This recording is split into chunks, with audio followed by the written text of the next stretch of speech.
Hello, everyone, and welcome to the P1 Broadcasting Network. You've got Murph, you've got Jacob Collins, and we are at one of my favorite places in the whole wide iRacing world, Collins.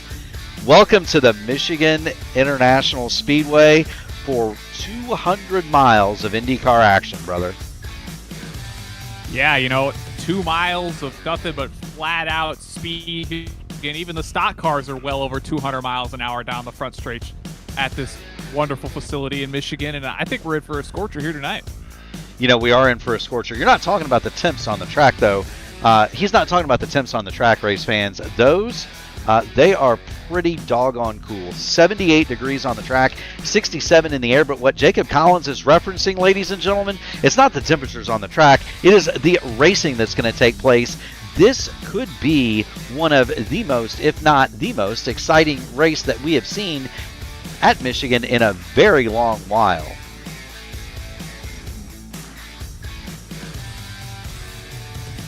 Expecting the hybrid system is going to make a bit easier for cars to make passes on each other, so when it's easier to make passes, we're probably going to expect to see a good number more of them throughout this race. That's very true. Speaking of passes, let's see how they're going to line up and see, Jacob, who is going to pass who tonight for 100 laps here at the Michigan International Speedway. On the pole, it's Marco Brazil, 223.498 miles an hour. Anna the Deer, she's on the outside, nearly a mile and a half an hour slower than pole sitter Marco Brazil. Stanislav Boldyrev is going to start third. Frankie the Cat, Frankie Wynn, Frisky Frankie, he's going to go fourth. Alan Berteau, Crash Neon, they're going to be on the third row, followed by Cameron Anderson, Kyle Clinworth, Logan Edwards, and Tyler Villamere. They're going to round out the top 10.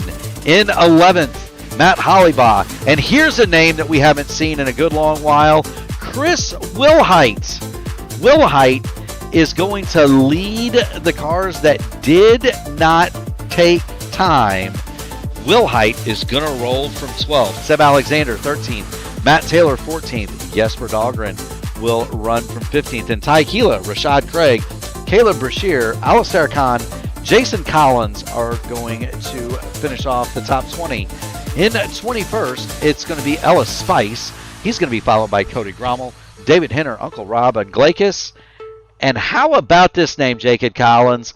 We got to give a shout-out to our man Shane Coker, the Votive Racing League impresario. He is going to roll from last. He's the last man in, Collins. And that is your starting field here at Michigan. Yeah, I got nice and hard on him last season with driving the dang car to get his B Formula license so he'd be able to sign up for races like this one. So glad to see he was able to make the field here at Michigan. Most certainly am. I'll tell you what, I am absolutely ready to get this rocking and rolling. This is always, Jacob, one of my favorite races is Michigan, and I cannot wait to see this one as the field begins to roll away. With the pace car going down the front straightaway, I am stoked for this one, brother. Absolutely stoked.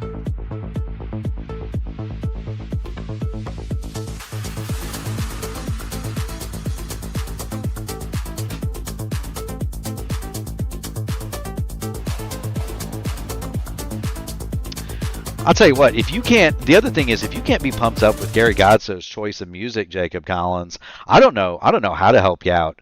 Godso brought the heat with the music. Do want to say hello to everybody. Ryan Walker in the chat. Shane Coker, the 25th car in the field. Look for Shane to get it going. We've got the 23 in the chat. That would be Stanislav Boldierev. The Luke Mansky Racing Esports team is here. We've got a big crowd already. If you haven't already done it, make sure you smash the like button on the video, ring the bell, subscribe to the channel. We are just about ready to get underway for 200 miles here at Michigan. And as we do that, do want to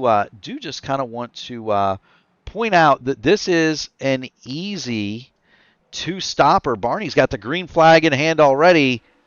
Green flag. And away we go. Okay, good spread of cars already. We saw a number of cars kind of hang back and maybe drop back. They might be opting to try to run long here, stay behind as many cars as possible, and save fuel. That tends to be one of two strategies coming into this race. You'll see a number of guys try to make an undercut work and hang on to the back of the draft as they rejoin the field. So we'll see that likely come into play for cars maybe a bit further up the grid here that'll pit a bit earlier, trying to give it all she's got. You do indeed. Already we've got Anna Klimek. She's going to jump out to the lead over Marco. Marco Brazil is second. Anna Klimek third. Brazil and Klimek now swapping. Stanislav Boldierev, Cameron Emerson, they're going to go side by side. They're going to go for third spot, and they're 2x2 behind them. Clindy is already up to fifth, making his way past Crash Neon, and he's got Frisky Frankie Wynn and Chris Wilhite in tow. Yeah, he's certainly not going to be one to take his time through the field. He's going to cut up as quick as he can, looking to the inside of Cameron Emerson for the third spot down the front stretch here. Likely going to take those cars behind him with him.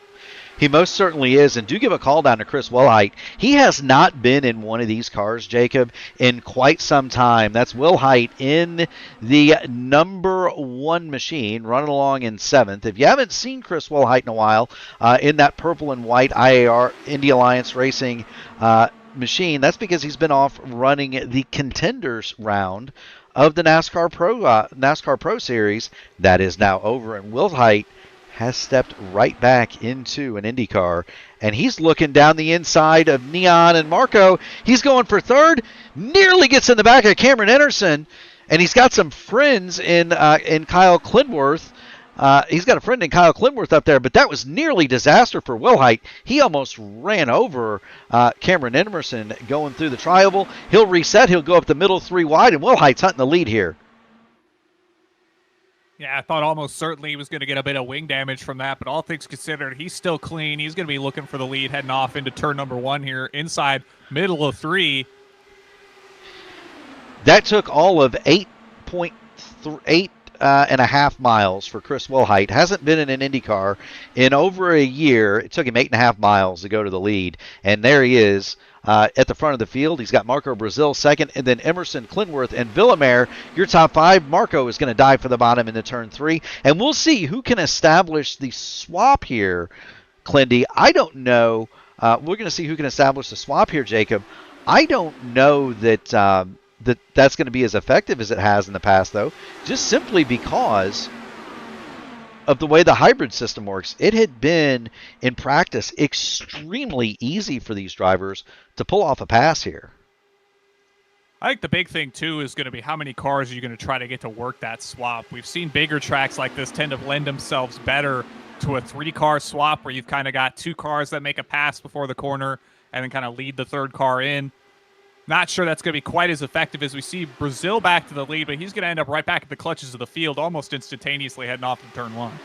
Yeah, it seems like Wilhite's going to grab the lead going through 1 and 2. Brazil is going to take it going down the back into 3 and 4. Clindy working the high side on Villamere and Emerson there. He's on the top 3 wide, and then they're more or less single file back. Now, Collins, Jacob, we had mentioned that this is a 2-stopper.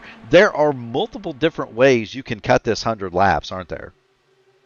Yeah, we kind of mentioned it, that there's either going to be guys maybe working a bit deeper in the field, running lighter on the throttle pedal, maybe running alternate fuel maps to try to save a bit more fuel, stay out as long as possible. And then you've got cars near the front of the field that are probably going to gamble on this race, going as green as possible, able to get back to the tail end of the lead group after their pit stop and gain the additional time back to maybe bring a gap to the field that makes it where they're not going to be in the clutches of the rest of the field following the completed cycle. But both have their merits.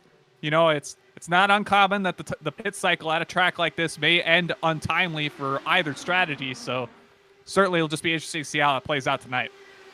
You know, it most certainly will. Do want to thank everybody for joining us here on the P1 Broadcasting Network. If you haven't already done it, make sure you smash the like button on the video, ring the bell, subscribe to the channel so that you can be notified of all future iRacing action just like this. We've got a barn burner at the front. Cameron Anderson, Marco Brazil, Tyler Villamere, Chris Wilhite, Matt Hollyball, Kyle Clinworth, Stanislav Boldiarev, Crash Neon, Frisky Frankie Wynn. They are all involved at the front here. 8 cars under a blanket. And we are focused on Chris Wilhite, not because he's my buddy and not because I like Wilhite, but he is right in the middle of the hornet's nest, Jacob.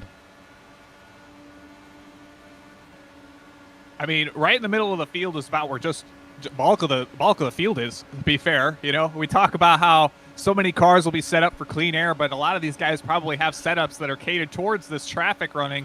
So if and when they do get to the front, they might not be as advantageous to be up there. So we'll see guys kind of ride around 3-4 rows in, get settled in, and kind of just figure out where their car is going to be strongest and work their way through these opening couple stints. You can, and the thing that I'm noticing on the telemetry there for Chris Wilhite is he's running along 225, 26 miles an hour in the trap. He is not running that car as hard as he can. Do want to thank our friends at the Velocity Online Racing League for the telemetry as we get back to full field action. They're 3 wide, at least 2 rows deep, Jacob. Yeah, and that's the nice thing you get at these 2-mile tracks, both here and at Fontana, California Auto Club, whatever you call it. The defunct track out in California there is you've got so many lanes to work with. You see how there's kind of an asphalt filler sealer line for pretty much 5 distinct lanes around this track, and you could fit 5 cars across on the marked racing surface, not to mention the white line area below there. You could probably fit another 1 or 2 cars down there, as we've seen a number of times over the years here at Michigan. So lots of room to spread out, and cars are going to go pretty much everywhere you can stick them around here. They can. There you see it from the blimp. They're more or less 2x2. But what Jacob Collins is talking about, race fans, if you look down on the speedway, you can see the seams in the track, and those seams separate. Those seams are where they pave the track, and they've sealed them in, but they almost form lanes, and you can count them from the top. 1, 2, 3, 4, 5. You can run 5 wide here. It is not recommended, though, as we see Marco Brazil go back to the lead. Clindy now second. Cameron, they have drawn a little bit of a gap, about 0.3 of a second, back to Cameron Anderson in the field. I would suspect, though, that we're going to see Cameron Anderson slide right back up on the gearbox of Marco Brazil in no time at all. We'll have to see just how well that works. We're starting to see him work his way down the front stretch here, but he's not really tugging cars behind him with him. So, you kind of see that Constantina effect of the cars getting pulled forward, couple more fall back, the back and forth of how the front couple cars will kind of get sucked back a bit. But as it stands, that gap with Brazil and Clenworth at the front's kind of holding steady now out to about half a second over that third place car. Well, and we've got comers and goers too. I just noticed as we, the camera kind of focuses on Cameron Anderson. But there's a car that I'm seeing entering the top 10 for the first time. If you look toward the back of your screen, there's a black and bronze Indy Alliance racing car. That's Seb Alexander. He has moved his way to 9th, and he's just about to climb to the top of Frisky Frankie and Crash Neon and go for 8th here. Seb is a man on a mission. John Bloom wants to know what the strength of field is. 43.39 this evening. It is 25 cars. The sharp end, Chris Wilhite, just a hair under 6,000. All the way down to last man in, Shane Coker at 33.90. So that's your strength of field and your split for tonight's race. That's not a bad field, Jacob. No, not at all. You know who I see coming with Alexander? There is that Luke Mansky car, Logan Edwards, looking to the inside of Robin Glakis, entering his way into the top 10. I wouldn't be surprised if you see both of them opt to kind of work together here as they get connected on the track heading down the front straightaway. Well, and they've got the other Luke Mansky car of Caleb Brashear in 12th. He's right behind them. Of course, Robin Glakis is a part of that. Those guys race together a lot, and so. Michigan is a track of friends. It's a track of needing friends, and very much you're going to need help, and you're going to need to be around people you trust. And sometimes your friends are where you find them, Jacob. And right now, the friends where you find them are going to be, they might be Seb Alexander, Caleb Brashear, and Logan Edwards as they try to fight their way to the front. We're 3 wide for the lead. That's Clindy on the top, Tyler Villamere in the middle, Marco Brazil on the bottom, and they've got an interested observer. In Chris Wilhite in 4th. Yeah, we've seen a good bit of Tyler making appearances in the Indy Next Series across both the road courses and the ovals, and he's obviously made a couple of appearances here at IndyCar competition as well now, at least from what I've seen. So certainly good to see he's making the charge at the front of the field as it stands, going toe-to-toe with some of the community's best. He is. Speaking of the best, you've got Logan Edwards. He has now climbed to the high side. He made it 4 wide there for the lead. Very briefly, you can do that. Marco Brazil has the bottom. Villamere is second. He's in lane 2. You're going to call Clinworth in lane 3, and then right up at the top, that is Logan Edwards. He is where only drivers named Petty, Gant, and Larson tend to tread. That can be good when you get clean air. He got a sniff of some bad air, though, and went straight to the back from the front row back to the 4th row. Meanwhile, Clindy will shoot to the lead, Brazil to second, Villamere to third. And I have got to believe that Chris Wilhite is just kind of waiting here, Jacob.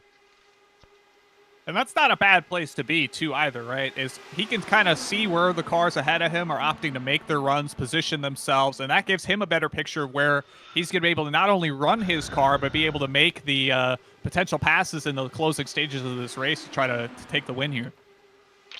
Most certainly so. Do got to give a call out to the rather large audience that we have here tonight. If you haven't already done it, make sure you smash the like button on the video, ring the bell, subscribe to P1, be notified of all future iRacing action just like this. We've got a doubleheader tonight. Jacob Collins is going to have the Indy Next Road Series, and they are where tonight, Mr. Collins?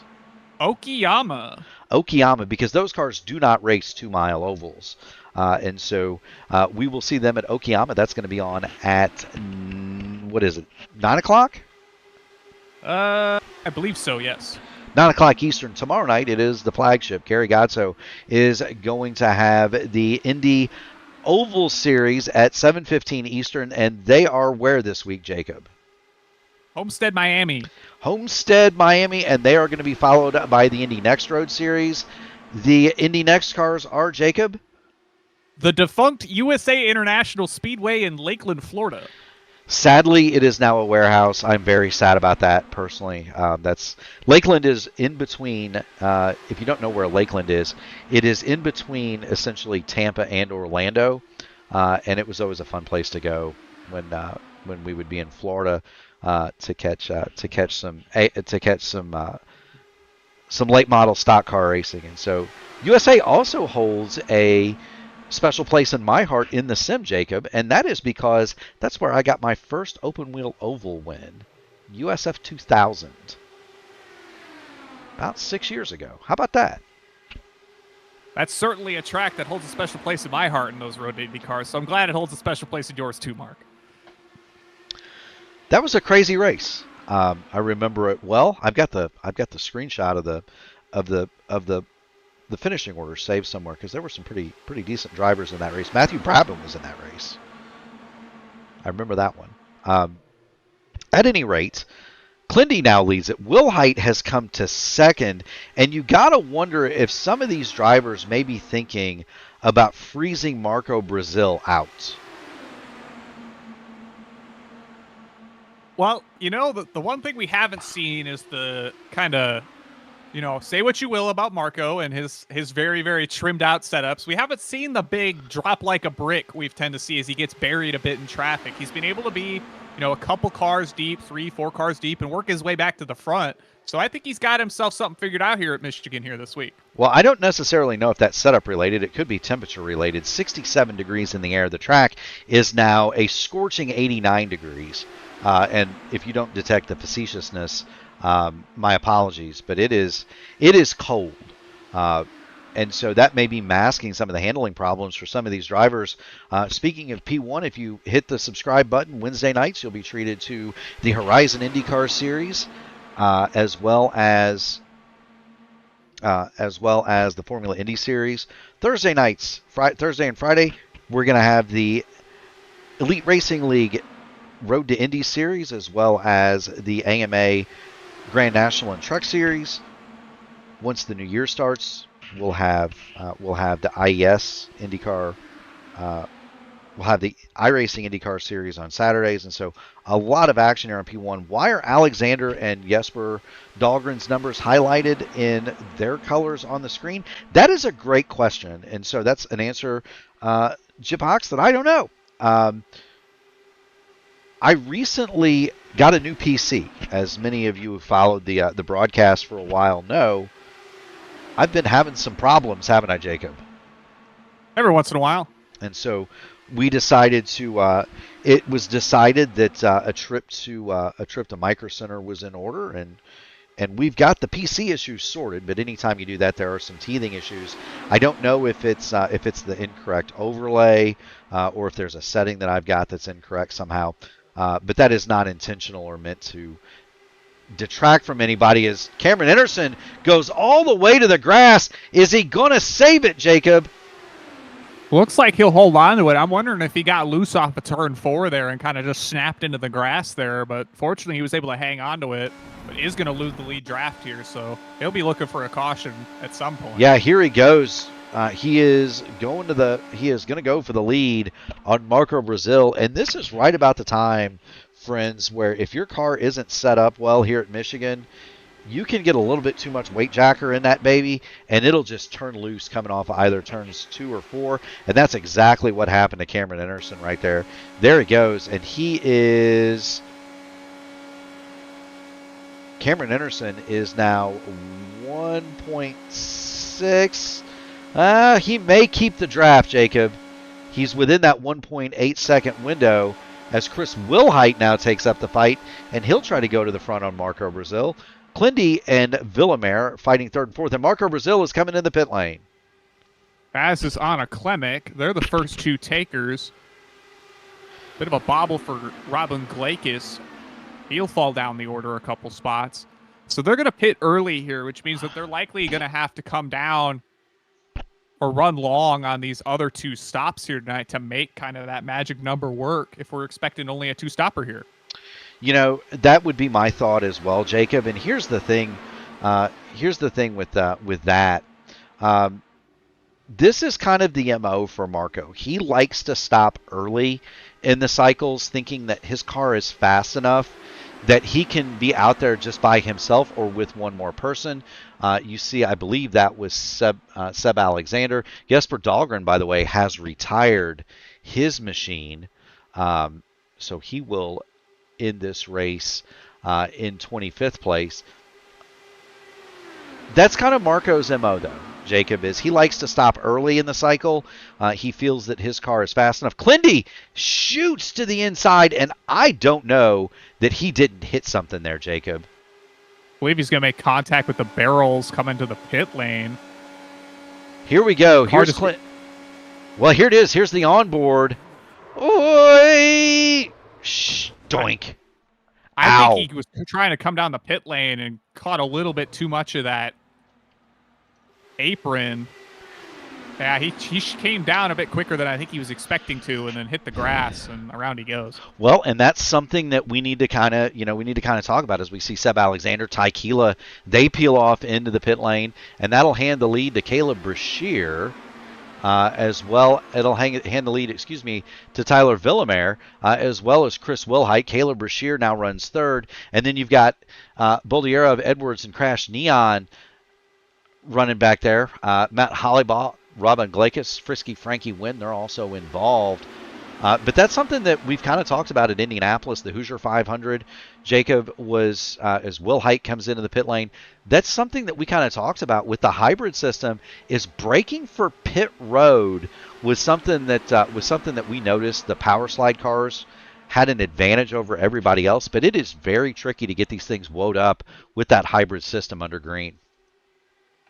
Yeah, and we've talked about kind of how if you have the car still charged up, you're going to be more prone to locking the rear half of the car just because of how that hybrid system interacts with the rear axle. So certainly something that could catch a number of these drivers out, especially if they're, either not deploying or not used to slowing the car up with or without charge in that hybrid system just yet. It is. Now, here's something I'd like to point out, and this is a huge advantage for these early stoppers. That's Anna Klimek. And there she is. She is running right in front. You see Marco behind her. They have maintained their position in the pack. And that is huge when you start talking about their Seb Alexander. They maintained their position in the draft. That is something that you want to watch for. That is mitigating in their favor for the early stoppers. They did not lose the draft.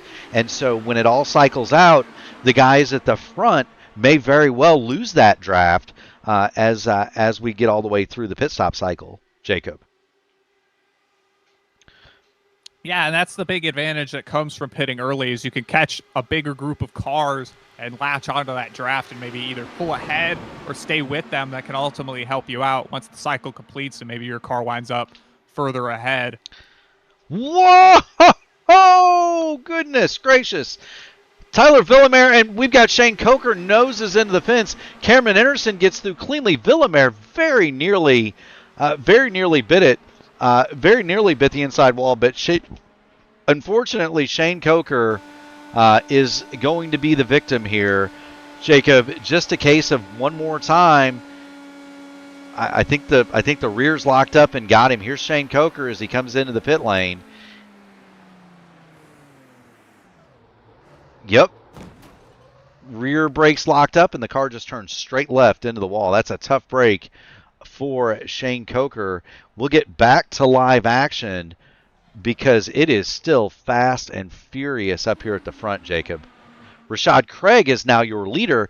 Now, Rashad Craig has not stopped. Neither has Brashear, Edwards, Boldierov, Hollybaugh, Briteau. Everybody back to David Hinger is still on their original fuel load. Here comes Alan Briteau in the Fiercely Ford machine. He's going to come in and 4 wide down the front. Well, and the one thing you'll notice is you've got the likes of Tequila in this lead group, and while he's a lap down, he's going to get a solid bit of an advantage just for being in this lead group and drafting up and possibly clearing a number of these lead lap cars before they make it down the pit lane. Is he'll take it 3 wide and off into turn 3.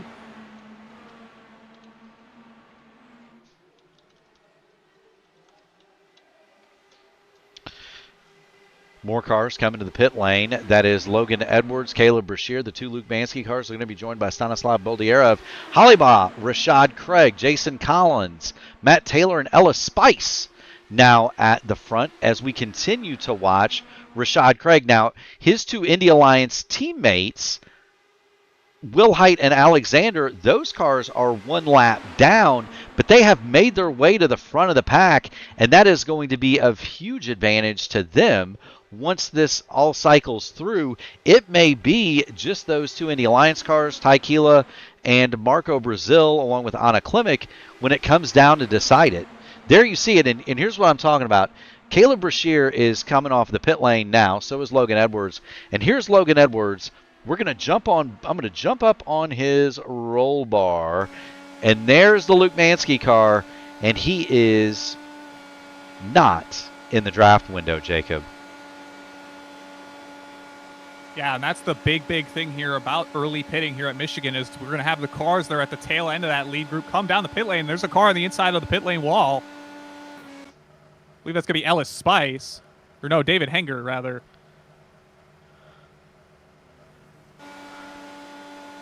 Trying to find it. Here's Henger, and again, and I hate to say it, but that's kind of going to be a theme, especially on ovals with pit stops for a while, is going to be these guys trying to understand that hybrid system and how it works with pit stops. There's Anna Klimek. Caleb Brashear is 1.6 seconds. So they may have a chance to accordion back together here, especially with Rashad Craig. They're going to get a nice suck off of Rashad, and they may be able, Jacob, to catch this front group. But right now, Matt Taylor is your leader. There's Taylor. He is going to pull it in. He's the blue ribbon the blue ribbon champion balloon foot of the race award goes to Matt Taylor right now. The MadWorks entrant 45 laps, Jacob, on his fuel run there. 45 laps. That's pretty wild at a super speedway race, and that's going to put the lead back to Marco Brazil. And there's Marco, and he is being chased by Tequila, Chris Wilhite, Seb Alexander, and Anna Klimek. Yeah, so it'll be likely a 5-car breakaway for the lead now. Now, Brashear is going to catch them. So Brashear is leading this second group, Brashear and Logan Edwards, and they are in the draft envelope now. They are about 0.8 of a second back, so they're going to be there in a couple of laps. But, Jacob, if you're a driver, what does that do to you and your psyche if you're one of these lead 6?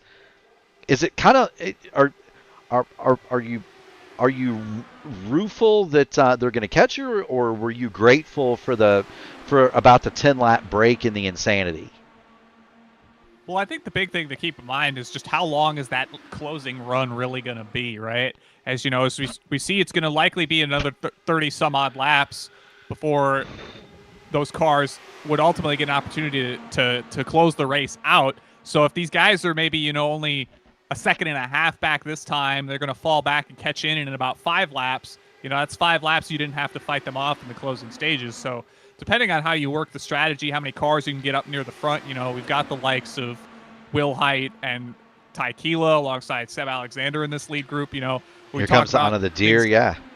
Yeah, strength in numbers, being able to control the lanes. That is often how a lot of these bigger track races play out, as you kind of see guys spread themselves out across as many lanes, trying to take up as much of the track as possible to reduce the potential for big runs to come in the closing stages.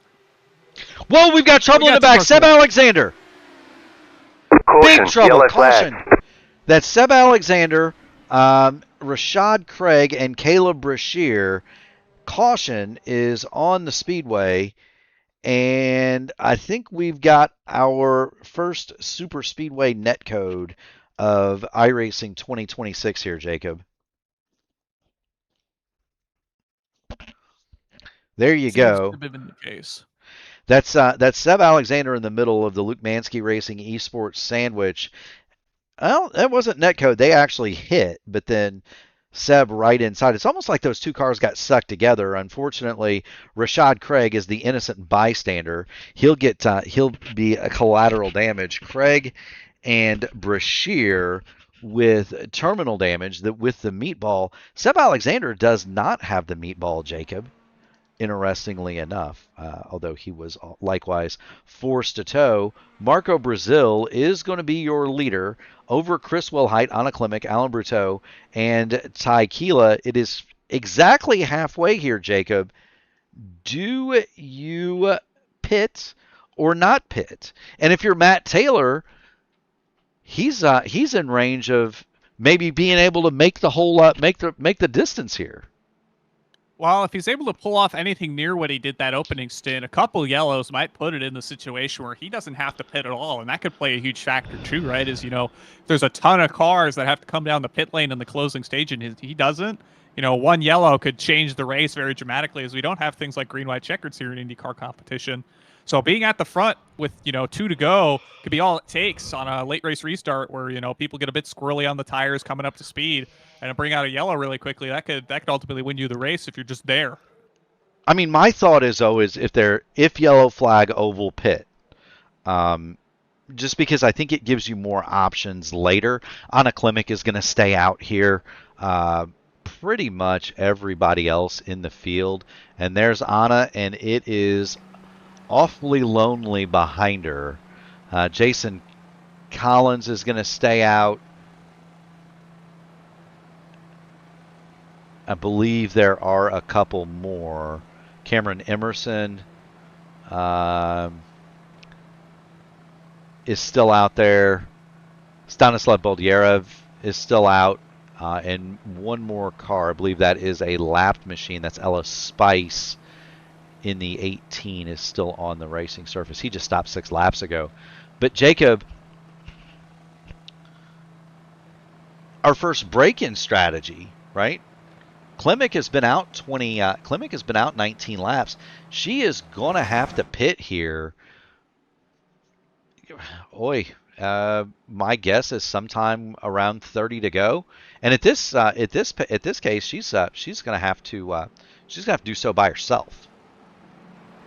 Well, it's also possible she's taking this lap to cycle back to the front, come down the second time around, get that little bit more fuel, not have to worry about quite as big of a save. If it comes down to a situation like we saw with Matt Taylor where you're running 45 plus laps on a tank of gas, this one lap might be the difference of making it or not. So we'll see if she comes down this time around or not.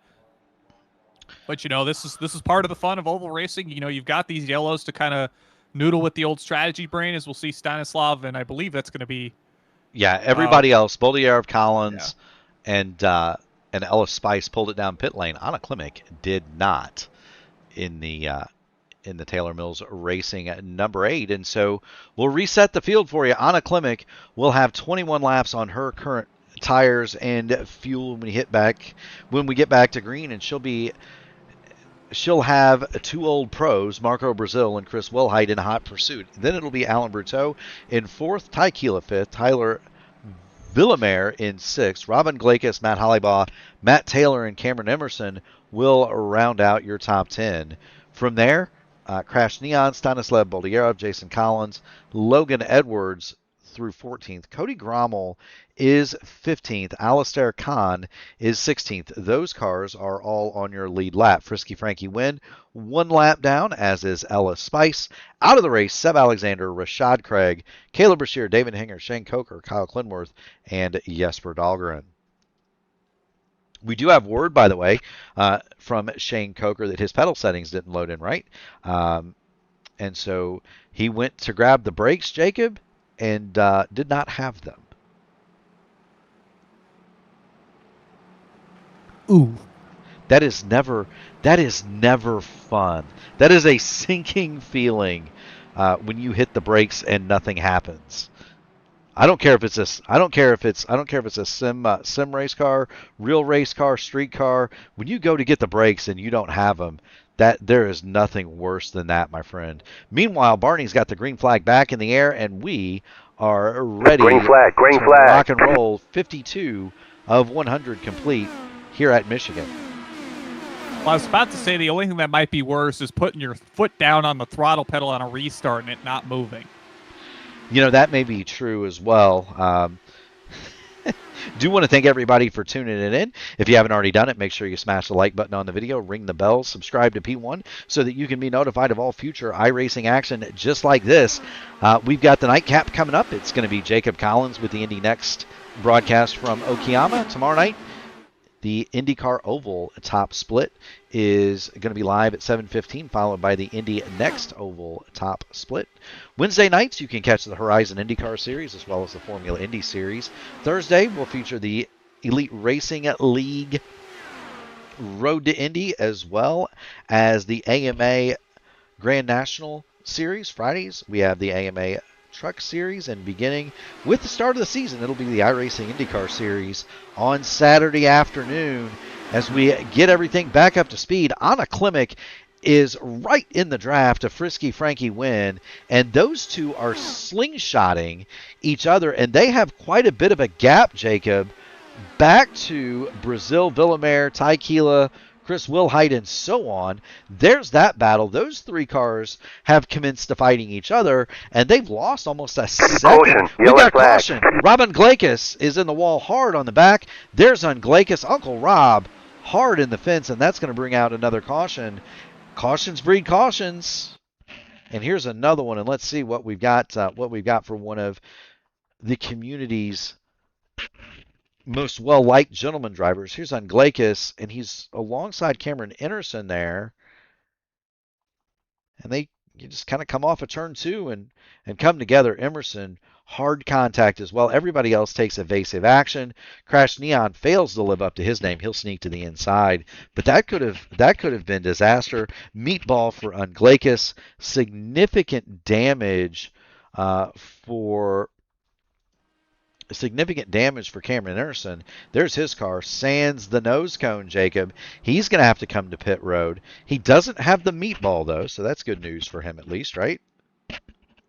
Yeah, that's one of those situations in which, how much space you have to operate through the corners here. The exits do narrow up just enough, especially if you're working those higher lanes because of it kind of flattening off in the more D-shaped configuration we have here. Not quite as extreme as the likes of, say, Chicagoland, but nonetheless, it does turn into kind of an abrupt flat wall there, and cars will get kind of bunched up on that outside lane, and you see what kind of that situation arises to heading down the back straightaway here. I think the one that is most narrow that comes to mind is, and I'm sure we'll see Anna Klimek come down pit lane. This, by the way, if you're careful, you should be able to make it home from here. This is also going to put Frisky Frankie back on the lead lap, and so that means that Frankie Wynn is going to get back. We'll see if Ella Spice also takes advantage of that wave around.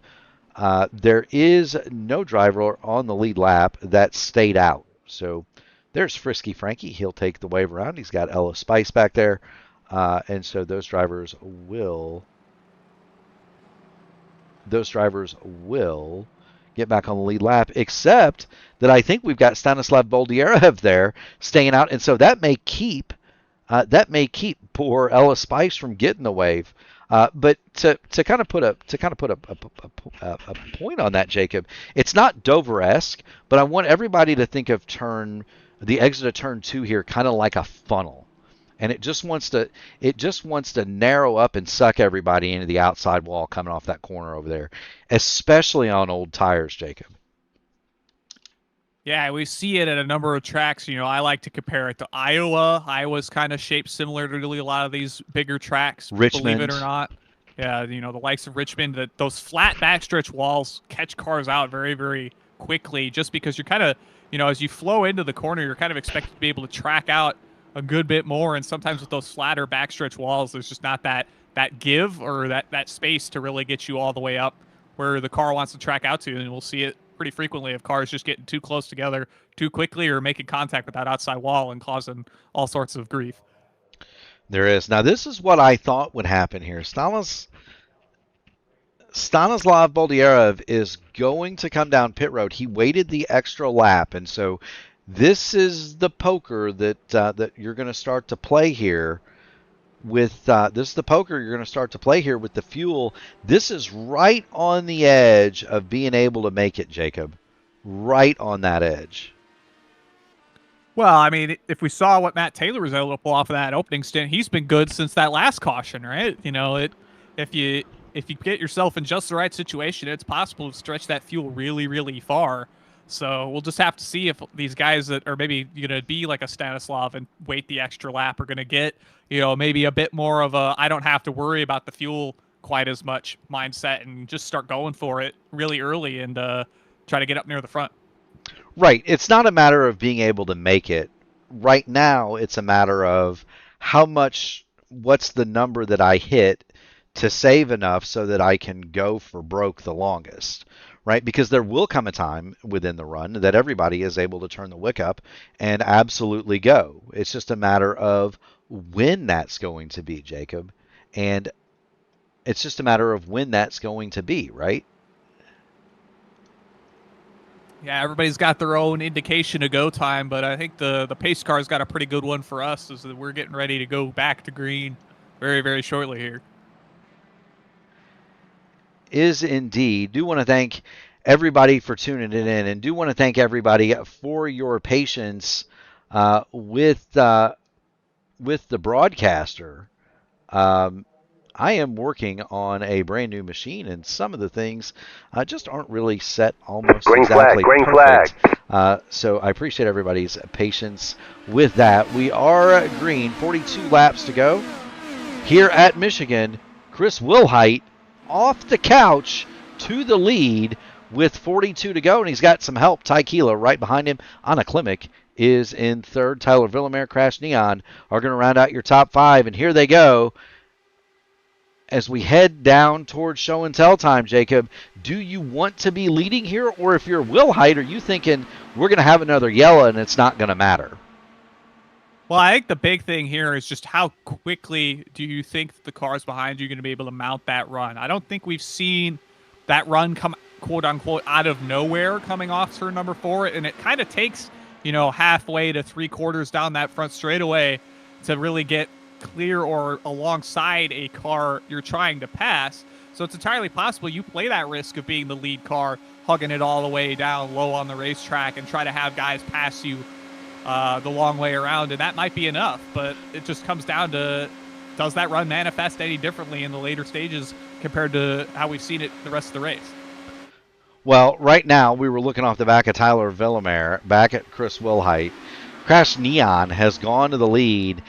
Alan Bruteau is working that high side, and now we're going to start seeing the fuel. I think we're going to start to see the fuel line of Conga. That's Marco Brazil blinking badly in the middle of the pack. We'll keep an eye on that. But this is, to my eye, Jacob, one of those races where you do not want to be leading. You want to be right where Chris Wilhite or Alan Bruteau is. You want to be third, fourth, Matt Taylor, fifth in line, Ty Keela. Those are the guys that are having the easiest time saving the fuel right now. Meanwhile, Crash Neon is saying, look, I need a caution, but I'd rather be up front, and I'm going to gamble that we're going to get a late race yellow, and that will get me to the end. Well, it's always easiest not to push the hardest when you're not the car having to break the air up, right? And we'll see that for guys third, fourth, fifth, sixth, seventh on back, not having to do quite as much to keep their car as fast. You know, the likes of Wilhite not having to run quite as hard as, say, a Neon or a Villamere in the front couple spots there. And that'll play dividends, especially if we're trying to hit that really, really big fuel number. You know, these guys are going to have to potentially run over 40 laps on this tank of fuel to make it to the end on the fuel they've got. It will indeed. Caleb Brashear checking in. He has advised that he is no longer with us. The meatball, Caleb Brashear, the Sim Gaming Expo champion, INDYCAR Invitational champion. He is going to finish 21st. The good news, though, Jacob, is that his night light has graduated to a functioning steering wheel. Did you hear that? Hear about that? Yes, sir. So that is great news for Caleb Brashear. He no longer has a Christmas ornament. It is a fully functioning GSI wheel. And so, how about that? That's a good deal. I'm happy for him. We'll have to get together for a refreshment with Mr. Brashear, and he can tell us all about his steering wheel. Anyway, Crash Neon continues to lead at break in the air with Tyler Villamere. At what point do you go, Jacob? Well, typically, in my experience, it's when you feel like you have enough fuel to not have to worry about saving fuel anymore. That could be 1 lap from now. That could be 2 laps from now. That could be 15 laps from now. Really just depends on if you or your strategists or anybody else you've got in the back of your head whispering you sweet nothings is going to tell you that now's the time to go or not. Yeah, I mean, and that's there are a lot of different ways that you can do that. There is the fuel number. We'll get in the we'll jump in the car with Will Height just because that's the one that is showing us the action. And that's the one that we're focused on. If you look at the steering wheel, the top right box in those box of boxes is the fuel number. So that's how many is how much fuel you have left. The bottom left box is the miles per gallon. And so each one of these drivers is going to know roughly how many miles the gallon they need to make 42 laps. I don't think that that's any secret. It's 42 laps is 84 miles. It's an 18.5 gallon tank. So Jacob, I'm sure that our intelligent viewers at home can figure that out. But that's, everybody's got an idea how much gas they need to get home. And, well, we're going to try to figure that out. Right, Jacob? Certainly going to have to figure it out the hard way sometimes, especially in races like this where we're running real long on the fuel tank. But you know who doesn't seem like they're waiting anymore? It's Anna Klemic. She's working the bottom of the racetrack, trying to make up as much ground as she can, looking on Chris Wilhite down the back straightaway. Well, and that's kind of the poker game here too, right? Is listen, do you turn the fuel up for a lap or two, get track position, and then turn it back down? We've seen games like that played. I've certainly played that game in these races. One at Pocono seems to come to mind where, I turned the fuel up to get to second and then turned it all the way down again just to get track position. So that kind of poker gets played too, Jacob. It's not just, going for broke all the way, but it's, hey, maybe I'll get some track position. Here comes Marco Brazil. He looks like he's going to do the same thing. And now you've got some experience on the bottom with Klemic leading the charge, Will Height, Brazil, Matt Taylor on the top. It's kind of the younger crowd, and then you've got Matt Hollybaugh shooting the middle. He looks like he might go to the lead with 30 to go. Yeah, and I'm wondering how much of this is kind of just bluff calling each other too, right? You see these cars maybe closer to the front of the field, all pitted. Basically everybody came down 12, 13 laps ago. So it's just who thinks that they're going to be able to kind of eke out that last little bit of track position alongside the fuel to make it to the finish here. Very true. Right now, Anna Klemic is breaking the wind. It's now Hollybaugh second. Chris Wilhite has maintained third. He's got Marco Brazil in attendance behind him, and then Stanislav Boldyarov. Stanislav is going to the outside of Marco Brazil, and then they've got Matt Taylor and Tyler Villamere right behind them. And it's all about, to me, Jacob, they're playing fuel poker out there at 220 miles an hour, and who is bluffing and who's got the gas. Would be my question to you. Who's bluffing and who's got gas? Don't ask your dad that question. You'll get a different answer. The only one I've got absolute confidence in is Matt Taylor running in 7th. We saw in his opening stint, he ran 45 laps, borderline no issue. So if there's anybody who's proven to us tonight that they've got what it takes to run the number they need to hit here, it's him. So we'll have to see if that MadWorks car is able to kind of stay where he needs to be to get that number to roll through and maybe come across the line all on his lonesome. We are indeed. Do want to thank everybody for joining in. If you haven't already done it, make sure you slam that like button home, ring the bell, subscribe to P1, be notified of all future iRacing action here on the channel. This isn't all tonight. Jacob Collins is going to be back with the Indy Next Series from Okayama. Tomorrow night it's the doubleheader, the INDYCAR Fixed Oval Series, as well as the INDYCAR Next Oval Series. Wednesdays, you'll see the Horizon IndyCar League along with the Formula Indy Series. Thursday is the Elite Racing League Road to Indy, as well as the AMA Grand National Series. Friday, we've got the AMA Truck Series. Saturdays, once the season starts, it'll be the iRacing INDYCAR Series. And mercifully, Jacob Collins, Gary Godso gives us Sunday off. Indeed. Unless you're running in the Votive INDYCAR Series or the Dark Horse DW12 Series.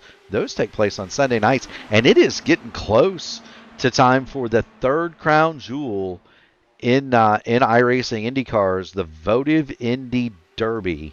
The entry list for that thing is starting to look pretty stout, isn't it, Jacob? That it certainly is, and I'd be very, very much interested to see if we're going to get a number of cars that are going to have to get turned away because we run out of pit stalls at the Kentucky Speedway. Well, that's something I believe that our good friend and fellow American Shane Coker has provided for, if memory serves. Once they hit a certain number or certain situation, they're going to have some sort of a pre-qualifying or something like that. I can't or a pre-race that guys are going to have to go through. So keep that in mind. But the Votive Indy Derby quickly becoming that third community crown jewel alongside the Hoosier 500 and the P1 600. Robert Malechka, of course, recently won the Hoosier 500. Jacob Oster had an extra $100 on the line if he could have claimed the Hoosier 500, and that's still going to hold. We're going to re-rack those races for 2026. Marco Brazil has been black flagged due to connectivity, and that's big, Jacob. That's also one of the first times that we have ever seen that happen. Yeah, certainly unfortunate, especially given that Brazil was holding in nice and steady inside the top 5, top 10 of this field all night long. Likely going to be a factor for the win here. You hate to see cars taken out for things basically entirely out of their control like that. It is. It's also worth mentioning, we talked about Matt Taylor and his ability, our thoughts that he may be the car that is able to make it the longest. Well, I got news flash for you, Jacob Collins. Matt Taylor may be able to make it the longest, but he's not going to be able to do that if he's leading a race, brother. Well, if he could do 45, kind of buried deep in traffic, who's to say he can't do like 43 leading a couple laps? I mean, he would have to be running around at 2/3 throttle to maintain that lead. I have a feeling that many of these drivers I have a feeling that he may have abandoned the save given the amount of that lead. Now Anna Klimek is going to charge right up behind Matt Taylor. Stanislav Boldierov maintains third, but Taylor is going much, much quicker than the field here. He was 2 to 3 tenths of a second quicker than the pack that is chasing him. I'm wondering if some of that, too, is just showing the field what he's got, right? Well, but that's not very good poker playing when you show everybody else what kind of cards you got in your hand. Taylor is now going to fall back. Anna Klimek is going to go for the lead. Ty Kila mounts the charge to the top of Stanislav Boldierov for second, and Kila is going to make it. Meanwhile, there's Cameron Emerson. He is fourth. Taylor drops back to fifth, and he's got trouble in the form of Hollybaugh Wilhite. And Jason Collins now moves up to the seventh spot. Yeah, let's touch back on Cameron Emerson. We saw him come loose off turn 4, barrel through the grass, keep it off the other cars, keep it out of the wall, keep it from spinning. Was basically just outside the lead draft at one point, and he's managed to stay in this race long enough to work his way back through to the front of the field and he might have a shot to win this thing just from sheer determination. Yeah, I mean, I'd say that if you've got a car on the lead lap and you are still rolling, my friend, you've got a chance. Now, Frisky Frankie Wynn is going to have to make a pit stop here anytime. He's been out 45 laps. Ellis Spice is in that same boat. He's been out 31. Those two cars are at the back of this pack, and you see them at the top of your screen. They are going to have to pit here. It's not a matter of if, it's a matter of when. And I think Frisky Frankie at 45 laps in his current run is there's some caution laps mixed in there, but he is most assuredly going to have to stop here soon. Meanwhile, the guys at the front, we're still playing fuel poker. Anna Klimek back to the lead, then Ty Keeler, Chris Wilhite, Stanislav Boldyarov, and Jason Collins, along with Tyler Villamere, they're hanging tough. But you know what we see more often than not here, Jacob? You'll see guys like Stanislav, like Tyler Villamere, Alistair Khan is another one, Cameron Emerson. They're able to run at the front for most of the race. But when it comes time to talk turkey, at the end, we're going to see some of the familiar names up at the front of this field, Jacob. Well, some of that, too, is just experience, right? You got guys that are more regularly running the car week in and week out, know the guys they're up against, know what people are going to try to do in the closing stages, and that can go a long way with where you want to put your car relative to everybody else, especially in the heat of the final couple moments into that start-finish line. Most certainly can. 3 wide now for the lead. Klimek on the bottom, Ty Keela in the middle, Will Hite to the top. They've got Stanislav Boldyarov and Tyler Villamere 4th and 5th. And I think, well, I don't know, and I don't want to say I think without thinking. We're going to jump on board with Logan Edwards, and let's grab some telemetry and just listen. 6th gear, Jacob. He's on the rev lights. Brother, I don't know that Logan Edwards is really saving all that much. Well, I think we'll find out fairly quickly, as I don't think you're going to want to stretch this past maybe lap 90 or so. We're working on to lap 87 here. I'd imagine if people are going to come in, they're going to try to either wait until the absolute last second to come down, or they're going to try to pit early enough where they can recover any ground they're going to lose for having to make the stop. Well, and that's the gamble too. I mean, do you stop early and use the draft to slingshot yourself ahead? We saw that earlier. Do you wait and think, okay, am I going to get a caution and trap those guys a lap down? What are you going to do here? That yellow at lap 50 really did kind of mess with the fuel strategy quite a bit. It made the save within reach, but very difficult. And so we're now looking at Chris Wilhite. He's got Matt Taylor, Ty Keela. Those three have made their way to the front. Matt Hollybaugh entering the picture. He is coming toward the front as well. Hollybaugh will swing it to the top 3 wide. He's going to pull it even with the left or the right rear of Ty Keela. That is Cameron Emerson on the bottom. And Jacob, I think you're right. I think if I can't make it, I'd want to stop about now. Yeah, give yourself the opportunity to get ahead of guys that might be trying to pit even later, hoping for a late yellow to come down the pit lane without having to sacrifice as much time. It's kind of going to be one of those situations in which you're going to be darned if you do or darned if you don't, and you certainly don't want to be putting yourself in too much of a risk in either case. Now, even if you do have to stop here, there shouldn't be a tire change. You're only going to need at most 3 or 4 gallons. So that's just a quick in these cars. That's 2 or 3 seconds worth of fuel. It's not worth changing tires here. it must be said. The weather continues to be just about perfect. 67 degrees in the air. It's dropped now to 86 degrees on the track from a high of 89, and it is overcast. So tire wear and grip should not be an issue here, Jacob. It's just down to how much methanol is in the tank and who is going to stop for it first and who's got enough to go to the end. We're waiting on those answers. Matt Taylor leads it with 20 miles to go. He's got company in the form of Will Height, Keela, Tyler Villamere, and Cameron Emerson all over that top 5. And it doesn't look like any of them are really wanting to budge either. You see guys kind of congesting towards the lower sides of the track, especially on the exits of the corners, trying to gain as much speed down those straightaways. And I imagine that we're only going to see that intensify as these laps start to wind down. I'm sure we will. Now Villamere begins to blink a little bit behind Matt Taylor and Chris Wilhite, and that's got to be unnerving as you get down to show and tell time with 9 laps to go. It's Wilhite to the high side of Taylor. Nobody as yet has blinked and come to the pit lane. Jason Collins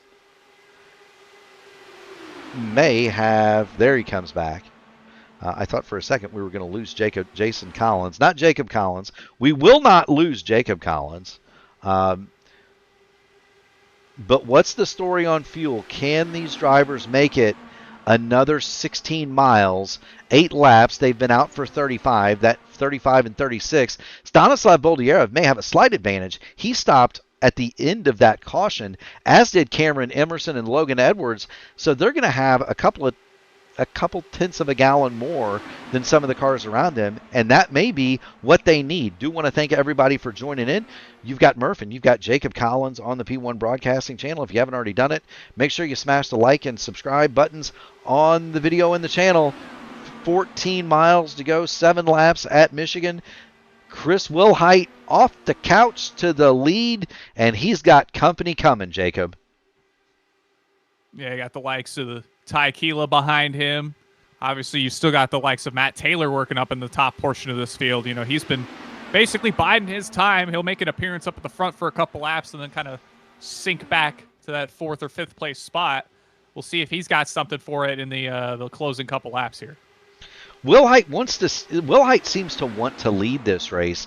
Ty Keela seems to want to be in lane 2. If you would have given them lane choice, that's what I think we're seeing. And Ty Keela is doing a wonderful job of running lane 2 right there. You see him pop out. He'll get to lane 2, and then he'll jump down in front. No, he won't. Matt Taylor is going to split the difference. Taylor will get to the outside of Wilhite, and now we'll see if he can out-drag the number 1 car down the front straight as Keela makes it 3 wide on the top with coming to get 5 laps to go, 10 miles. Yeah, Matt Taylor just plugged the hole between Keela and Wilhite. We'll see if that ends up being a move for the win here, as he's going to be in control of kind of that second lane. As Keela's going to look high in the 3rd lane. And talk about Logan Edwards, 4th lane. We're going to be 4 wide for the lead briefly. Banging wheels with Ty Keela. Logan Edwards, he has to get out of it. Keela keeps his foot in it. Edwards is going to drop back to 6th, 7th, 8th spot. Meanwhile, we're 3 wide from the lead, and we've got a qualification run at Indianapolis in terms of laps to go, and Boldyarov makes it 4 wide. And he's got that little bit of fuel advantage like Edwards does, so it's possible he's able to kind of, ooh, nice and close off the corner here. Keela's going to shoot it 4 wide for the lead. 4 wide. That's Wilhite on the bottom. Taylor does not clear him.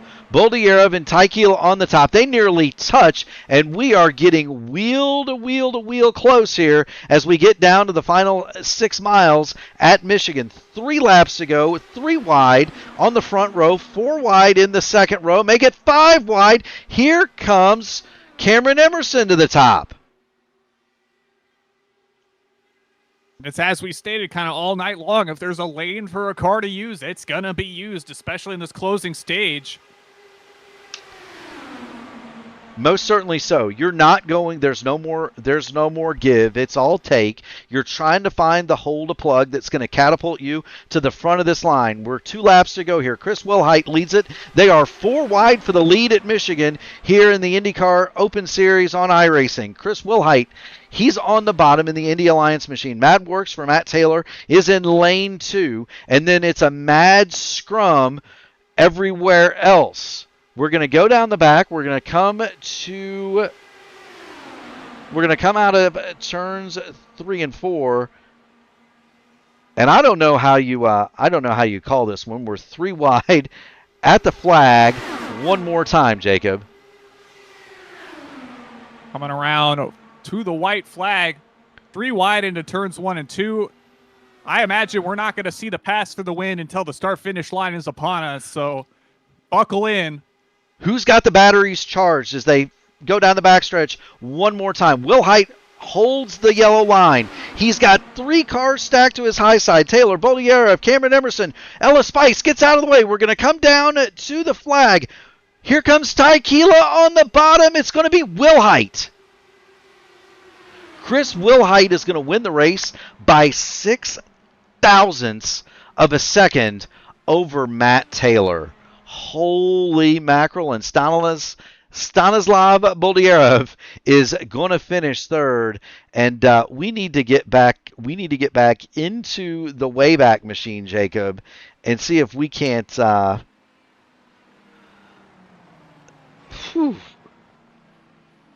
I think Chris is going to have to sell the rest of his couch. He only needed the edge of it. We'll have to ask him that question. It has been a long time since we have seen Chris Wilhite in one of these cars. Here we go.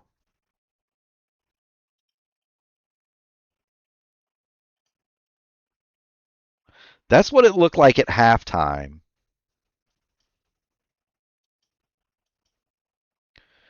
Here's the pack coming to get the checkers. And let's see. Now there's Barney. He's got the white flag.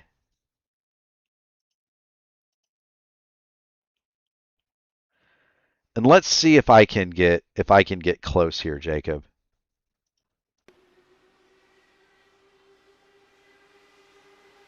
Gotta get it lined up. Watch the battle of inches as they come back around. Here we go. Let's see if we can't do this. Here's the checkers. That's Ty Keela down on the apron. I was very surprised that Chris Wilhite did not take to the apron, but there he is, and there we go. That's your top 1, 2, 3, 4, 5, 6, 7, 8, 9 cars. Throw them under a blanket. Chris Wilhite is your winner by what? The length of the front wing? Just about. And I think the important thing to keep there is that diving to the apron does kind of upset the car just a little bit. That might be all it takes for the likes of Matt Taylor to maybe make that advantage come to fruition. So great work from Wilhite, just holding steady on the bottom, ready to take it. Give that man the credit and pay that man his money.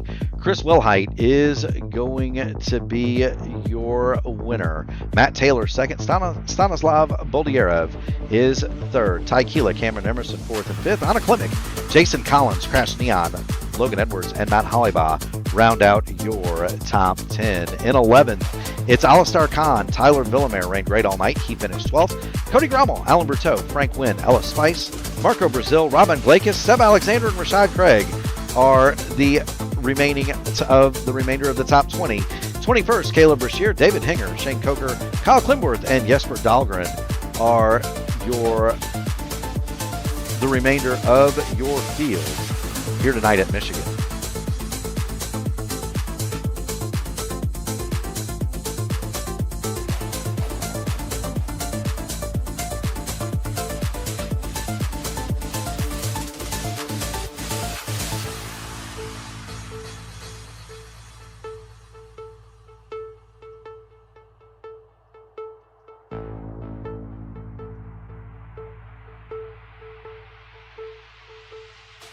All those fans in the stands, they only needed the edge of the seats. What are they paying for the whole seat for? You know, I don't know that they even sat in the seats. I certainly didn't use much of my seat. So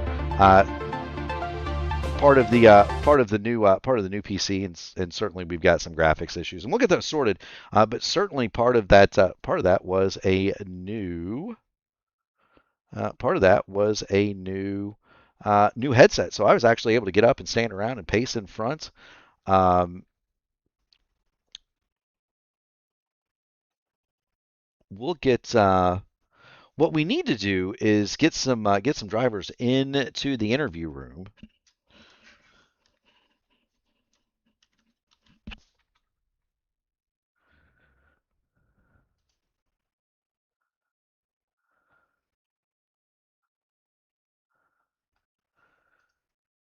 See if we can't do that. Here's Matt Taylor. So we'll go ahead and bring Matt in. We'll give him a chance to unmute himself. We're showing the car of Stanislav Boldyarov. Stanislav has not joined us in the interview room previously, and I don't know that he is in the Discord. And so we will give him his due. Meanwhile, let's talk with Matt Taylor. Matt, you've got Murph and you've got Jacob Collins on the P1 Broadcasting channel. How you doing, buddy? We're good. We survived. I'll tell you what, survive you did. Talk to us about the strategy and how wild that was. Yeah, that caution where it throws you into essentially a fuel race in this kind of environment. Survive you did. Talk to us about the strategy and how wild that.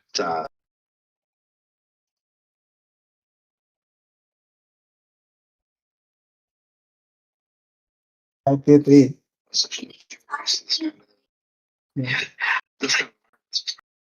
You still there, Matt? Yep, I got you. Yeah, go ahead. The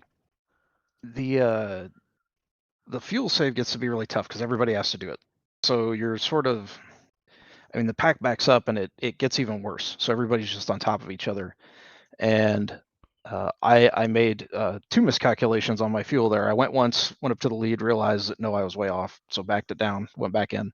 And then the second time I went to the front, I went a lap early and I was not going to make it to the line on full fuel. Or with full power. So I backed it down to map 3 leading, and it was just enough for Chris to get a run on me. Set was plenty fast enough. How much it made a difference, I don't know, but we'll take a second.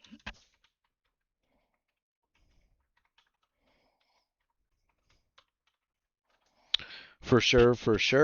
Mr. Collins, what do you have for Matt Taylor this evening? Yeah, we saw you on the opening stint kind of go the longest of anybody. Did you feel like maybe if the race had stayed green that would have played into your hands a bit better and you were going to be able to maybe repeat that 45 some odd lap stretch and have something come the end of it? Or was there kind of no opportunities? Do you think that would have played out as quite as nicely given how early the cautions came out? Yeah, I don't think it would have been good. I didn't come out in that lead pack. I even short filled a little bit to try and get there, and whether or not we would have got back to the lead pack is hard to say. If we'd have got back to the lead pack, then there would have certainly been an advantage on the shorter pit stop, but didn't play out that way. So.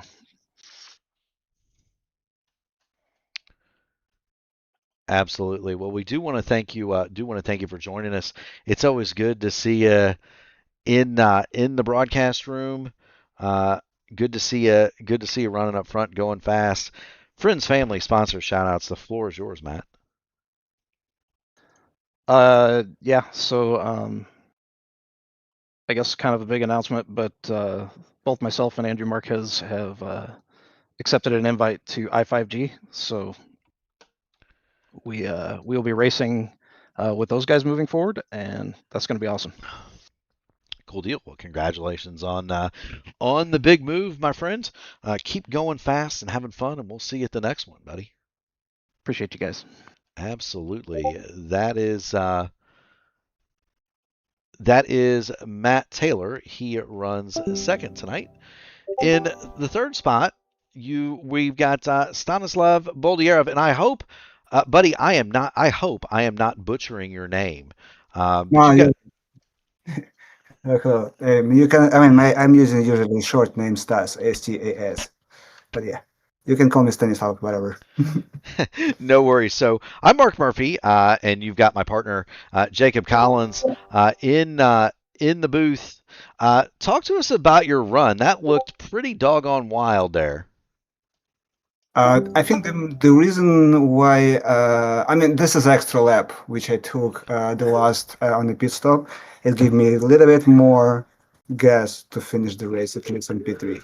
Because once we got the checker flag, I ran out of gas. I just like literally just get a pit stop with no gas.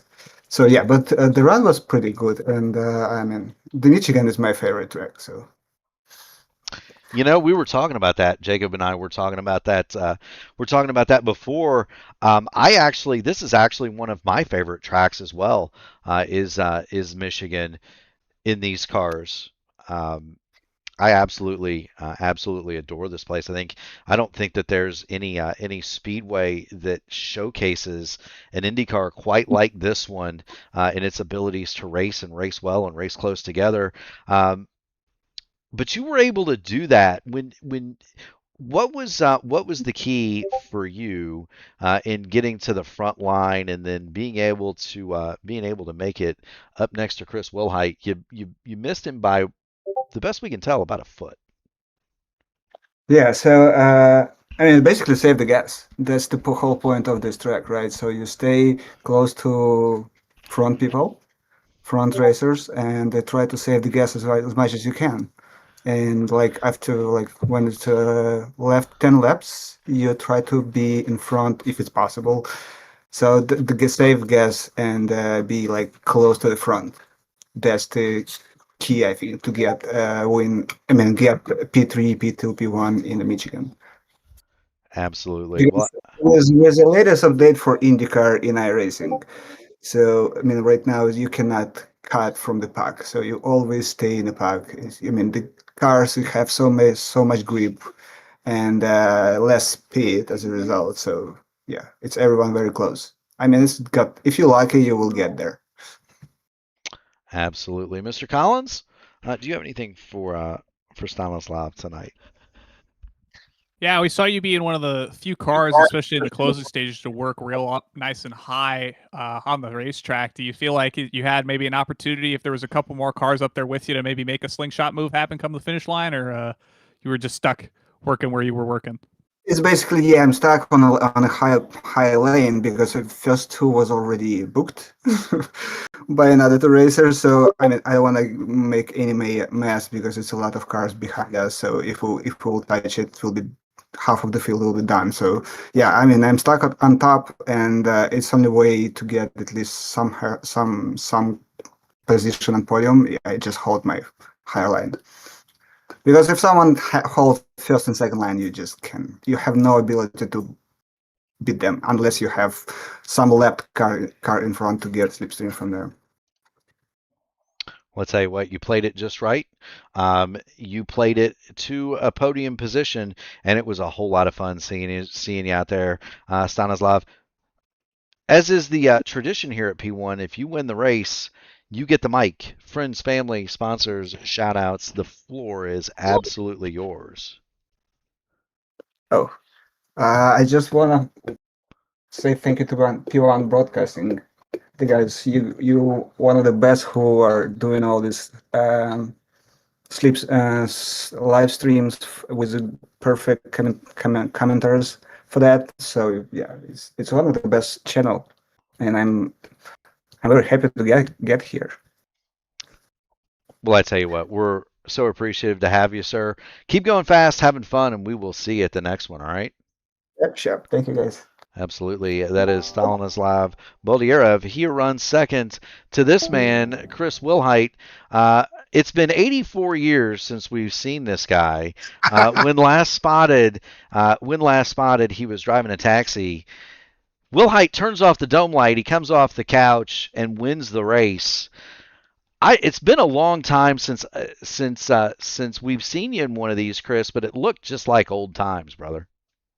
What's up, Murph? Yeah, thank you. Yeah, the bit of a hiatus here. Life's gotten busy, but saw Michigan pop up, one of my faves, and wanted to give this new hybrid and kind of new model Dallara a try, and it was fun. It was a blast.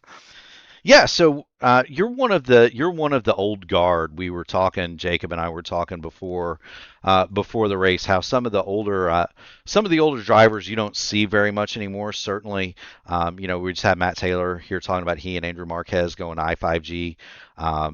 You're one of the guys that I enjoyed racing against several years ago. Kind of talk about your impressions of the car, the refresh, the hybrid, and what it meant to racing, because to the naked eye, it really didn't look that much different. However, I ran Gateway last week and know that it was a lot different. So, kind of talk about what those differences were. Yeah, you're right, Mark. I mean, here at this track, we're kind of flat. We're in a pack. The temps were a little bit on the cooler side than I think we wanted, which really packed it up. So it was a lot of same old Michigan. I felt like car felt a little bit different. I mean, the big difference was the hybrid, but I think honestly on a track like this where you're flat out, there's not a lot of strategy to it. I wasn't on it for 90 laps, and then I was on it twice a lap, every lap for the last 10, just to kind of keep that nose out in front. But I do think on a lot of these other tracks it is going to feel a lot different. But tonight was kind of same old IndyCar Michigan, which is not bad racing at all. Good. It's a good watch. Yeah, it most certainly was a good watch, and it's good to see you back up in victory circle. I'll turn you over to the much more capable hands of Jacob Collins. Jacob, what do you have for tonight's winner? I kind of just wanted to give yourself a bit of credit for opting to stay on what most consider the racing surface and staying above that white line coming to the finish. We see so often at these bigger tracks, guys are constantly shooting to the apron and trying to get that extra little inch, but that can settle the car just that little bit. That might have lost you that race had Well, you'd gone down low I'd trying to make like it to the line. I'd like to interject the reason he didn't do that. He lost to a car painted like a chicken doing that here once. I think that was Vegas or somewhere like that, right? It could have been Michigan. Either way, you were on the apron. So that's a great question. Why didn't you go to the apron? Yeah. So I mean, I mean, at 99 of the laps, it makes zero sense to do that, right? Coming to the checker, I felt like honestly, and maybe that was maybe a little bit different feeling with the hybrid. I had fully regenerated. I knew I had full hybrid coming out of 4. I felt like with that, I just felt like hugging the white would have been enough for me. And yeah, you're right. Those bottom 2 seams here on this version of Michigan are nasty. What we saw, I think 2 incidents on track where some guys darted to the grass left, and I'd have to think they hit one of those seams wrong, right? So, yeah, checkered flag, everybody's going to go for it, but I honestly felt like that was the best play. Indeed. Well, it got you to victory circle, kind of right where you left off. One of the last times we saw you in one of these cars was that Las Vegas race that we were just talking about. Um, and so it's good to see you back. It's been several years, I think, since we've seen you in one of these things. Will we see more of the purple and white? Yeah, we'll see, man. It's the off season, right, for normal racing. So it's fun to just get back out there and try to get reacquainted and just try to get some races in. So I think we're at Spa next week. I do love me some Spa. So as you know, Mark, just like you, I'm not a right turner as it goes, but I could see myself bouncing out there. Well, and you've got, so they redid since we've seen you last. They've redone the fixed series. It's still fixed setups, but it's all ovals. So you can turn left to your heart's content. We'll have that race tomorrow night. Same time, same bad channel as always. So if you'd like to join us there, of course you're more than welcome, buddy. But to the winner go the spoils Friends, family, sponsors, shout-outs. The floor is yours, Chris. Talk as long as you like. That's what happens on P1 when you get the trophy. No, yeah. So yeah, first and foremost, appreciate you guys on P1 doing the broadcast here. We'll look forward to watching that back. And then just shout out to my guys at Rogue Racing, doing a lot of setup work this week. Jesper, Clindy, Rashad, Seb. Make sure I don't forget anybody. Halaba and Ty. Ty was up there.